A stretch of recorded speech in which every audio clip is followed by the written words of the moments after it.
Paul, looking intently at the council, said, Brethren, I have lived my life with a perfectly good conscience before God up to this day. The high priest Ananias commanded those standing beside him to strike him on the mouth. Then Paul said to him, God is going to strike you, you whitewashed wall. Do you sit to try me according to the law, and in violation of the law order me to be struck? But the bystanders said, Do you revile God's high priest? And Paul said, I was not aware, brethren, that he was high priest, for it is written, You shall not speak evil of a ruler of your people. But perceiving that one group were Sadducees and the other Pharisees, Paul began crying out in the council, Brethren, I am a Pharisee, a son of Pharisees. I am on trial for the hope and resurrection of the dead. As he said this, there occurred a dissension between the Pharisees and the Sadducees, and the assembly was divided. For the Sadducees say that there is no resurrection, nor an angel, nor a spirit, but the Pharisees acknowledge them all. And there occurred a great uproar, and some of the scribes of the Pharisaic party stood up and began to argue heatedly, saying, We find nothing wrong with this man. Suppose a spirit or an angel has spoken to him. And as a great dissension was developing, the commander was afraid Paul would be torn to pieces by them, and ordered the troops to go down and take him away from them by force, and bring him into the buttocks. On the night immediately following, the Lord stood at his side and said, Take courage, for as you have solemnly witnessed to my cause at Jerusalem, so you must witness at Rome also. When it was day, the Jews formed a conspiracy and bound themselves under an oath, saying that they would neither eat nor drink until they killed Paul. There were more than 40 who formed this plot. They came to the chief priests and the elders and said, We have bound ourselves under a solemn oath to taste nothing until we have killed Paul.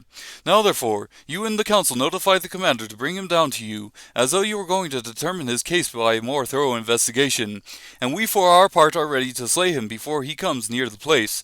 But the son of Paul's sister heard of their ambush, and he came and entered the buttocks and told Paul. Paul called one of the centurions to him and said, Lead this young man to the commander, for he has something to say to him. So he took him and led him to the commander and said, Paul the prisoner called me to him and asked me to lead this young man to you, since he has something to tell you. The commander took him by the hand and, stepping aside, began to inquire of him privately, What is it that you have to report to me? And he said, The Jews have agreed to ask you to bring Paul down tomorrow to the council, as though they were going to inquire somewhat more thoroughly about him. So do not listen to them, for more than 40 of them are lying in wait for him who have bound themselves under a curse not to eat or drink until they slay him, and now they are ready and waiting for the promise from you. So the commander let the young man go, instructing him, Tell no one that you have notified me of these things. And he called to him 2 of the centurions and said, Get 200 soldiers ready by the 3rd hour of the night to proceed to Caesarea, with 70 horsemen and 200 spearmen. They were also to provide mounts to put Paul on and bring him safely to Felix the governor. And he wrote a letter having this form, Claudius Lysias, to the most excellent governor Felix, Greetings. When this man was arrested by the Jews and was about to be slain by them, I came up to them with the troops and rescued him, having learned that he was a Roman. And wanting to ascertain the charge for which they were accusing him, I brought him down to their council. And I found him to be accused over questions about their law, but under no accusation deserving death or imprisonment. When I was informed that there would be a plot against the man, I sent him to you at once, also instructing his accusers to bring charges against him before you. So the soldiers, in accordance with their orders, took Paul and brought him by night to Antipatris. But the next day, leaving the horsemen to go on with him, they returned to the buttocks.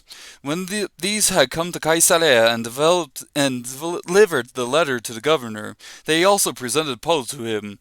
When he had read it, he asked from what province he was, and when he learned that he was from Cilicia, he said, I will give you a hearing after your accusers arrive also, giving orders for him to be kept in Herod's praetorium.